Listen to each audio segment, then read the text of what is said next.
Welcome to Stream After Hours, featuring Malik Leaphart, Jordan Decker, and Adrian Boone.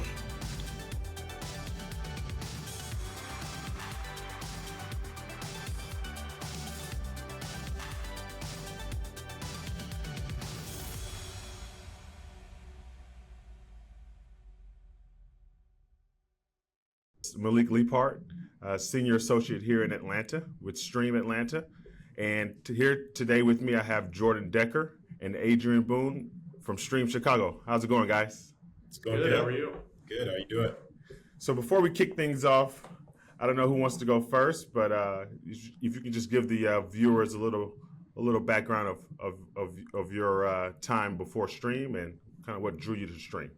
Yeah. How about age before beauty here? So I'll let Jordan go first. Let's do it. Sounds good. Well, I'm Jordan Decker. I'm a managing director here in the Chicago office. Co-lead our tenant rep team. We've got a team of about 10 folks now. Prior to Stream, which I joined about 13 months ago, my entire career was spent at Cushman & Wakefield.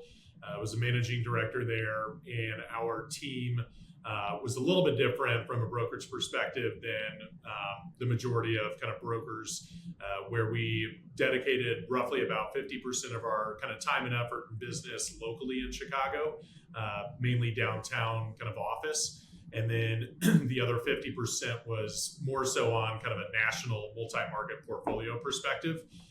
And that was multidisciplinary. So that was servicing clients anywhere from kind of traditional office to industrial big box warehousing, manufacturing, iOS, et cetera. So a little bit different than a lot of folks that, kind of specifically work on one little niche aspect. And that range from national clients, global clients, anywhere from, kind of startups, young companies to Fortune 100 companies. So we've been here a little bit over a year now, and yeah, Adrian is part of our team here in Chicago. Yeah. All right, Beauty. Adrian Boone, Vice President, Stream Chicago. And just like Jordan, I came from Cushman & Wakefield. So my path to commercial real estate is a little non-traditional in the sense where I'm from the Bay Area originally, moved to Chicago in 2019, and was in tech for most of my career, and decided to make a career change at a later age, and got the opportunity to partner with Jordan and his team at Cushman & Wakefield. And like you said, our team is unique in a sense where we just don't do office. We dabble in industrial, we dabble with iOS, which is, it's not a new asset class, but it's become a shining asset class, which allows us to, provide a number of unique solutions for our clients, regardless of what they do. So it's been awesome. We're building a team here, and, we're excited to chat today. Awesome. So you guys are within the Stream Chicago tenant rep team, and what drew you to Stream? I know for me personally, the culture, right? The atmosphere that the Stream Atlanta office brings is just dynamic. It's tenacious. Everybody, whether you're on the office team, on the industrial team, on the investment sales team, we're all coming together and trying to get things done here in Atlanta. And Stream is given the resources and the opportunities to go out and get it, and it's been phenomenal since I joined back in January of 2020. Yeah, and my rationale was pretty simple. It was really coming down to kind of the culture and the people. Mm-hmm. You spend really more time with your colleagues than you do with your family and friends, and so surrounding yourselves with the folks in the environment that can help support you professionally, but also you have fun doing it with, was incredibly important to me. And I think, a place like Stream allows you to do that, being that we're privately held, partner model, just allows you kind of the liberty and really got back to my roots of when I got into the industry, some of the services that Stream offers that, no other firms from a service perspective really can. The investment funds in the development group are, things that we didn't have access to prior in our careers. And I think just given how diverse our client base is, We can offer solutions and kind of creative ways of structuring deals and transactions that we never were able to before. So you guys collectively have, over 20 plus years of experience, and you guys have joined the Stream Dream. What's the Stream sauce that you're selling across, Stream markets? How do you navigate the process of, driving creative solutions for your clients, new and old? What does that look like? Yeah, I think our day-to-day kind of blocking and tackling hasn't really changed much. I think being able to tap into some of those resources and service lines that we just discussed is something that's brand new to us. And we've been here a little over a year now. I think we're still trying to fully understand how it applies to our tenant clients, but I think it's been a very seamless and easy transition for the most part. I think being able to fully understand all the tools and all the folks that we have, all the subject matter experts, has been a lot of fun, and bringing those different ideas and solutions to our clients. But I think for the most part, the way that we interact with other offices, other teammates, other colleagues in different markets, has been no different than how we would approach a project or an opportunity in our prior company. But I think it's been a lot of fun partnering with other folks across the country on projects, and I think right now we've got probably close to 10 or 12 active projects or pursuits that we're working on in tandem with folks in other markets. So we've been very busy reaching out and working on pursuits and projects across the country. More than anything, the secret sauce has to be the people.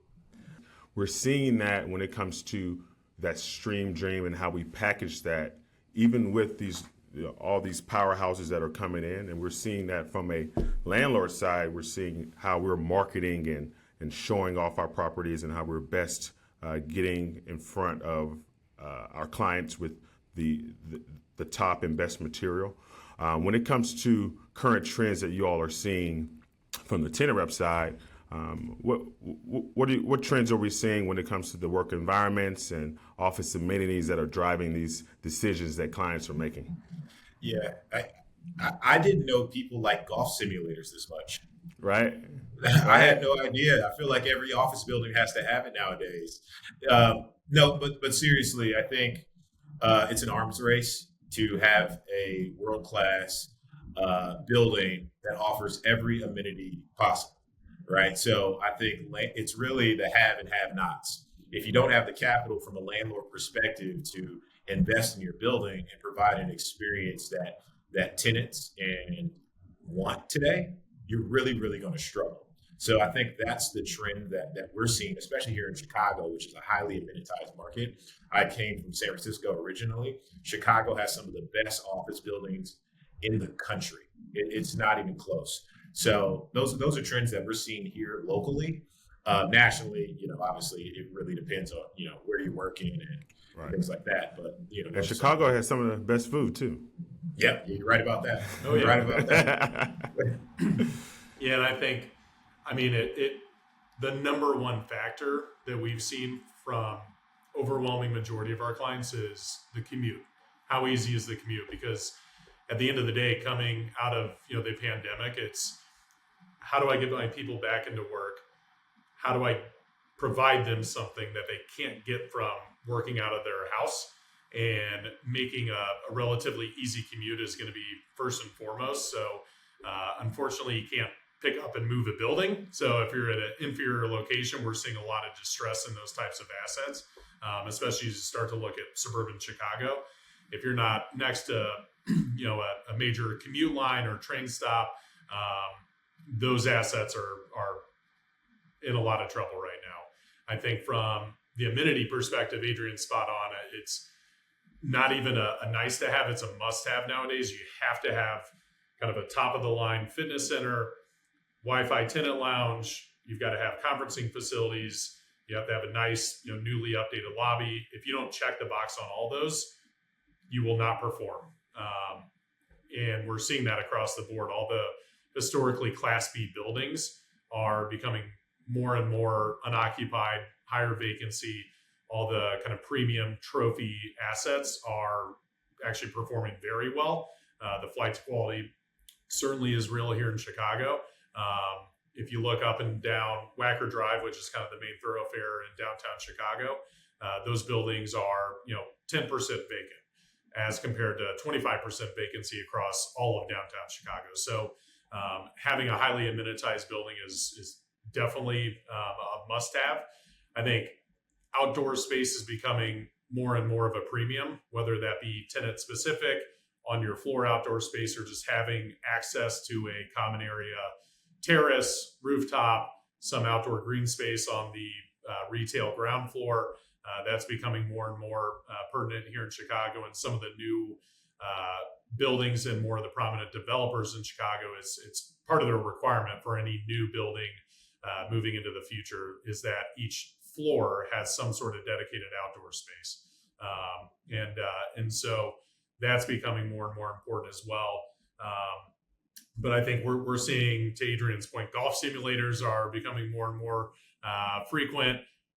Few buildings with a small bowling alley in the bottom of them, rock climbing walls. I mean, anything that you can do to stand out on a tour, where you go see 10 buildings, during an afternoon, and you're reconvening with the client afterwards. Something that provides that wow factor of like, oh, that was the building with the bowling alley. That just to stand out, I think goes a long way nowadays. So kind of setting yourself apart from all the other buildings is becoming more and more important as well. So it's clear that the tenants are in the driver's seat right now, right? Without a doubt. So what are rates like? What are concession packages like in Chicago? Yeah, it's kind of a tale of two markets. All of the trophy assets I mentioned, which includes one of our newer submarkets in Chicago called Fulton Market, which is where the Stream office is located, are performing very, very well. We're seeing rental rates actually not only stabilize, but increasing, especially as you look at high-rise vacancy and high-rise space in that sector of the market. So rates are pushing, concessions are pushing as well, though. So we're seeing all-time record high TI allowances on 10 plus year deals. We're seeing north of $150 a foot on TI. Free rent packages are at an all-time high as well. Beneficial occupancy is almost a given on every single deal now. We're seeing a lot of landlords providing a check to offset either termination penalties where they're coming from another building, or some sort of check to offset any rent overhang that you may have. So landlords are getting much more kind of creative on how they use those dollars, and the willingness to contribute them towards not investing in the actual space or office, the construction, but going towards something else. We're seeing landlords provide more of that as well.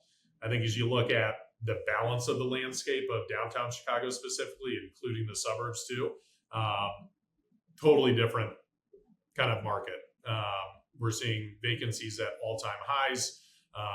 Concessions are also increasing, but rents are maintaining or decreasing. And those buildings are experiencing the vast majority of the vacancy across kind of the greater market as a whole. Yeah, and a lot of the tenants that we work with, there's a lot of education involved in our job. Most of the tenants we work with are looking at Class A trophy assets. But if you just listen to the news, you would think they're giving it away for free. And that's just purely not the case, right? There's still a lot of competition for this high-rise vacancy that Jordan just described. And people think that they're going to get a rate potentially lower than what they're paying today, right?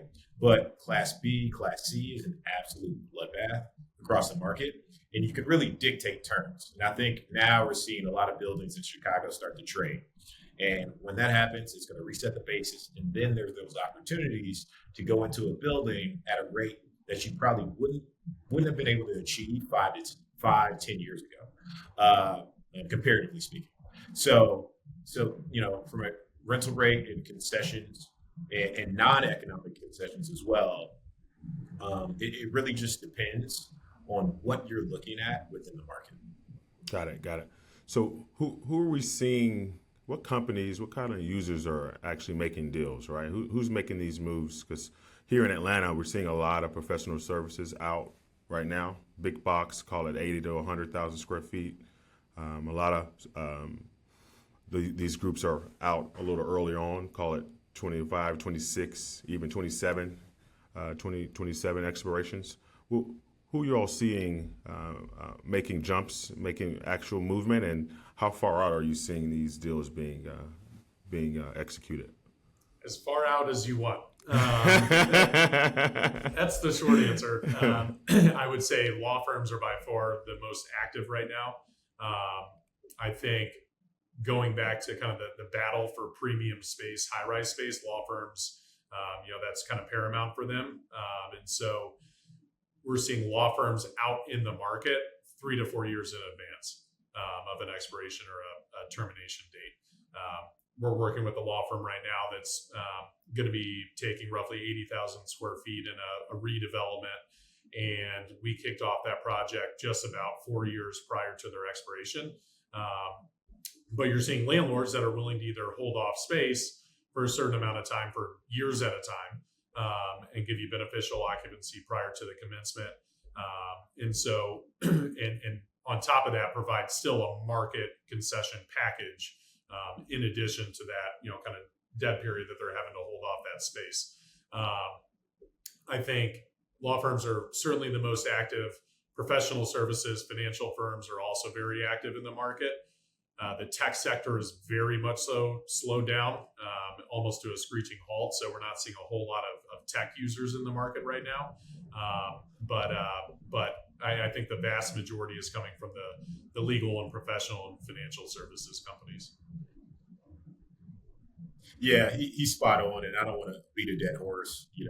The industries that aren't back are, like you said, tech for sure, and we're also seeing insurance be really, really slow to come back, if not just go remote completely. So, Malik, to your point, it's law firms, it's professional services. Those are the industries that are the busiest in Chicago, and it seems like across the country right now. What are your design groups telling you when it comes to workplace strategy and how the future of office looks from a design standpoint? What are you guys hearing from these groups, and what are tenants trending towards when it comes to this new office and how we're trying to be a little more efficient, right? We're seeing groups shrink a little bit, right? We're seeing groups get a little more efficient with their space. And so we would love to hear from you guys what you're seeing in Chicago from a design and of an office workplace standpoint. Yeah, it really depends. Obviously, it's industry specific, but I think it's a moving target right now. I really don't think even workplace, and I know me personally right now, that we know the end of this and what the end is going to be. I think a lot of companies are still evaluating how their employees like to work and want to work, and I think they're implementing policies based on feedback from a form. But if I'm inputting feedback into that form, I'm going to select those things that obviously work best for me and maybe not be best for the business, right? So yeah, I want to come in just 1 day a week. That's fine for me. But the business actually needs you in 3 to 4 days a week because of the oversight involved in your job. And I'm not saying that people aren't working. I believe people are working when they're working remotely. I truly do. But there are certain things that can occur at an office that you just naturally won't happen sitting in a back room by yourself. Being able to lean over to Jordan while we're both in the office and ask him a question, or him to lean over to me and ask me a question, which doesn't happen often, but I try to offer him up what I can. Those things are important. The tribal knowledge that you learn being in the office is very important. So if I had the answer to the workplace piece, I think I'd be a far richer man. But I still think it's a moving target right now. So yeah, and I think it's a little bit of chicken and egg, right? A lot of our clients are encouraging and or mandating people to come back, a certain amount of days per week, whatever the return to office policy is.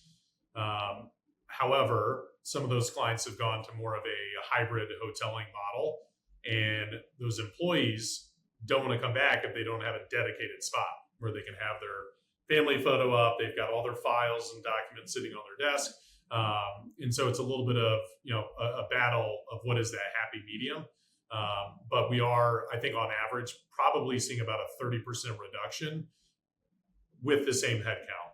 So if you look at all the law firms since COVID hit here in Chicago, law firms specifically, maintaining the same headcount over the past 3.5, almost 4 years now, we've seen on average about a 33% reduction in square footage leased. And so there's been a lot of footprint compression. And I think a lot of it is, people just don't need the same amount of physical individual space anymore that you did maybe in 5-10 years ago. Obviously, as things become more prevalent in the cloud, you don't need as much kind of physical paper in your office. That's a natural elimination of some space, but I think we're certainly seeing a lot more kind of we space and meeting space, more huddle rooms, more touchdown, more collaboration areas. And I think also a lot more of kind of multifunctional areas as well, where if you do have everybody in the office one day and maybe there's not a dedicated seat for everybody, from a technology perspective and the ability to kind of plug in at, a lunch table or some other, kind of break area, and you can set up shop for the day. That's becoming more and more relevant as well. So I think the technology component to pick up your laptop and walk down the office and sit while you're having a coffee and meet with a person or a few people is certainly changing the way that people design and build out space. Sidebar, when you're talking about, technology, things going to the cloud, what are your thoughts on AI and how that's going to affect companies' decisions down the line, right? We got to be aware of it. It's here, and it's only going to continue to evolve. Do you see that being another a player that will really affect the office workplace dynamic? I think certain industries, without a doubt. My wife's a CPA. They are anticipating a big investment in AI, which I think unfortunately will lead to a natural elimination of some job components. I think certain industries, you have to have the human element, right? I think part of what we do, so much of it is kind of tribal knowledge and understanding something that a algorithm or a predictive model just simply cannot. And so I think it's going to impact certain industries significantly more from a human component than others. But I know there's obviously a big investment kind of across the board. I think a lot of companies are still trying to figure out what is AI, how does it apply to our business, how can we invest in it, in a sophisticated way. And so I think we're still in the very, very beginning stages of how it's really going to impact our industry, but I don't think there's a doubt it's going to. Yeah, and Adrian is our AI expert here. Yeah, I'm the AI expert. You got the ChatGPT premium account? Yeah, what he means by that is I have ChatGPT, and then I actually also use like a note taker. So what it acts as a writer in your meetings. So as you're having an ongoing conversation, what it'll do is effectively it'll summarize the meeting for you and send out an email after, next steps, et cetera, et cetera. So these are just examples of ways that we're trying to use it in our day to day. But like Jordan said, I think all industries are, still trying to get their arms around it right now. I know you guys are looking for growth in the Chicago market from a team perspective. What are you guys looking for recruits that may be listening or watching us right now? Yeah, from our tenant rep team perspective, I think we've built an incredible foundation. We have about a 10-person team right now. I think our culture is amazing. It was one of the big drivers of why I came to Stream. And I think we've implemented truly like a family type feel within our team. There's a lot of fun that we have in the office, but we work hard, put in a lot of hours. We've got a support staff that is incredible and allowed us to free up a lot of time to pursue new business, kind of do the crux of what we should be doing, getting out, meeting with clients, meeting with prospects, knocking down doors. I think as we think about new recruits for the team and new hires, without a doubt, the number one thing is culture. Who is the person? I don't care if you're a top producer bringing $10 million in revenue annually. If you don't fit kind of what we're trying to build and have built thus far from a culture perspective, you will absolutely not be considered. So I think that's paramount. I think it's too easy to have a good thing going and have one bad apple that can lead to a lot of other problems within a team. What we've built thus far is really trying to create a dynamic where everybody's truly in it together. Everyone's willing to help out on any and every project that anybody's, kind of running with, sharing information. There's no, kind of envy within the team of why is that person going to that meeting? Why is that person, helping on that project and not myself? So I think that's a very, very big thing that we're very kind of keen on right now, and will be in perpetuity. So I think that's kind of the number one component. I think the other main driver is somebody that's willing to knock down doors, truly business develop, not be relying upon kind of a bigger flag to, feed business locally. So we're looking for, folks that are highly motivated, willing to put in the hours, willing to put in the hard work, and willing to knock down doors. Yeah, I couldn't agree more. As I start to think about Stream, Tenant Rep Chicago 2.0, and the other people that we're going to bring onto our team, is also not necessarily add like a different asset class, but a different skill set that they provide that Jordan and the rest of our team, don't have today, right? Someone that we can lean on to ask specific questions about a particular slice of the market. It's just finding people that are going to come up with creative solutions to get in front of clients and to get in front of prospects and are able to, win business, but also do it in a way, that's meaningful for everyone and not just be so I, all about me. We're not looking for anyone who's has a personality where they feel like, hey, if I'm not the one at the head of the pack, or if I'm not leading this, then, I don't want to be here. We want collaborative people, right, who are willing to help everybody on our team, regardless of tenure. So I think those are the type of people that we're really looking for. And Chicago has a host of them because it's a very, very competitive market here, and you have to be very, very talented in order to succeed here. So for all those who are looking to join the Stream team, please give us a ring. We're happy. Love it. I love it. I love the future of Chicago 2.0, and love the your thoughts on being able to grow that team. And I'm excited for you guys, and look forward to connecting with y'all. Let's talk a little bit about what do you guys do outside the office? What does that look like on a typical weekend for you guys? I know for me, I'm a huge baseball fan, so we love to catch a good game, and I'm a huge family guy, so love hanging with grandma on the weekends. But I also love to.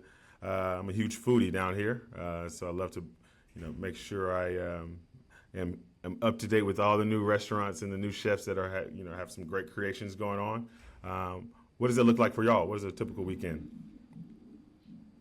Well, Adrian has about 3 lunches a day, so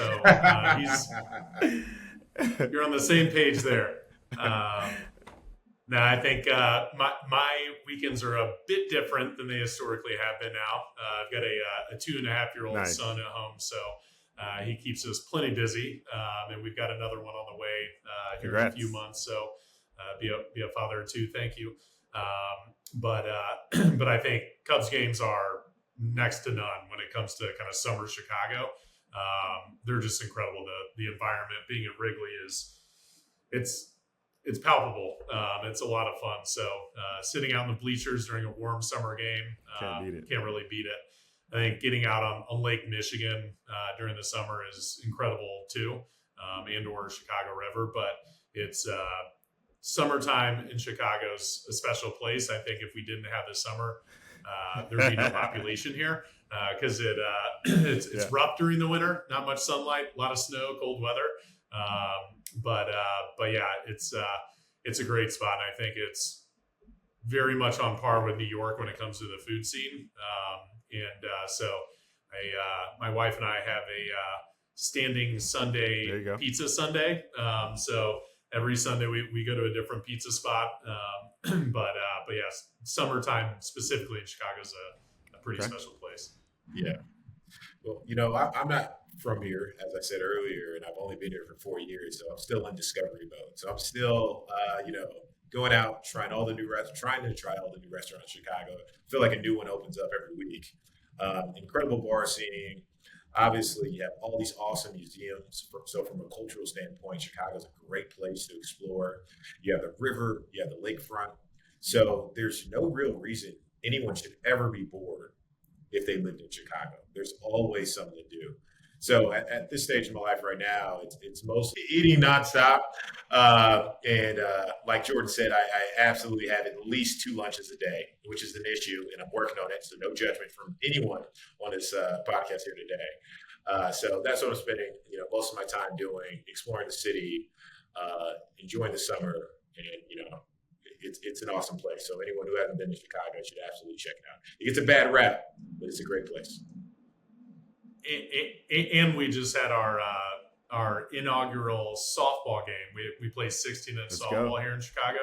So big softball, no gloves, and it's a downtown real estate softball league that's literally been going on for about 35 years. Highly competitive. Adrian and I won the championship last year, so got to throw that in there. But we just started the stream team this season, which just started 2 days ago on Monday. So looking forward to that. And it's a long season. It's a ton of fun. A lot of smack talking because it's playing against all the folks that we compete with day in, day out. But it's a lot of fun, and the bragging rights make it well worth it. I appreciate y'all's time today. I really enjoy getting to know you both, and I can't wait to connect. Outside of this particular podcast, and I'm excited to see the future and the growth of Chicago. But before we leave the people, Adrian, I need to know out of your 3 lunches a day, what's your favorite lunch spot, and what's your walk-up song? And then Jordan, what's your favorite pizza right now, and what's your walk-up song? Oh man, I'll let you think. This is a tough one. I'll let you process. Okay. So let me give you mine. My walk-up, my favorite right now, my favorite restaurant, let's say in Atlanta. I'm old school, Southwest Atlanta, Busy Bee Cafe, best fried chicken comfort food in Atlanta. And my walk-up song would be Shaggy, It Wasn't Me.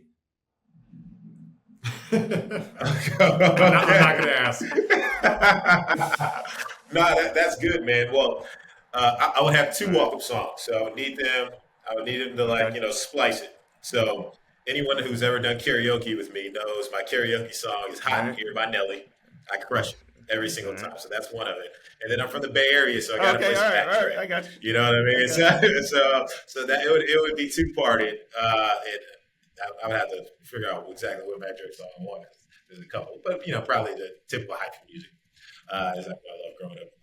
And then from a restaurant perspective, for lunch, I oftentimes go to the Time Out Market, which is in Fulton Market, and they have just a host of different little vendors that you go up to, and I try to try a different one, at least once a week. Or at least 3. And then there's, hey,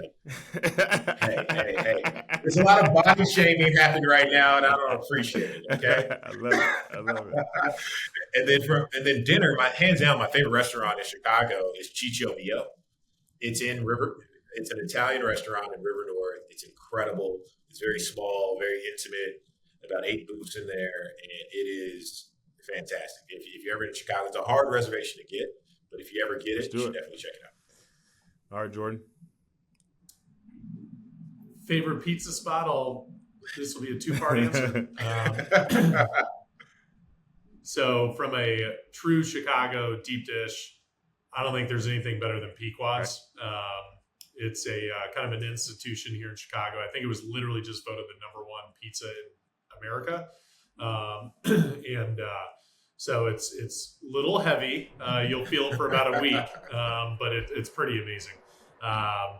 my go-to on kind of a typical Sunday is kind of a New York style, and it's a place called Craft Pizza in the Wicker Park neighborhood. It's incredible, and I think my walkout song would have to be the song that gets me the most hyped is French Montana Pop That. So I'm gonna have to go with that. Make a note on that. There is no doubt. Man. You put that song on, and everyone's gonna get a little boost to their mood. So I've got to go with that one. Malik, you'll be shocked by Jordan's music playlist. First time I met him, I was like, I wasn't expecting this out of you. I appreciate it. I cannot wait I can't wait to have you guys down in Atlanta, and I can't wait to come and explore the city with y'all, man. You guys are truly a dynamic duo, and this is exciting to have the viewers just get a little glimpse of not only just the market, but also you guys outside of the office, man. This is awesome. I really appreciate y'all's time today. Thank you. Thanks for having us. So once again, thanks to Jordan Decker and Adrian Boone from Stream Chicago. You have myself, Malik Leaphart, here in Stream Atlanta. And we want to thank all our viewers and listeners for joining us on Stream's After Hour Podcast Season 2. Thanks, everybody.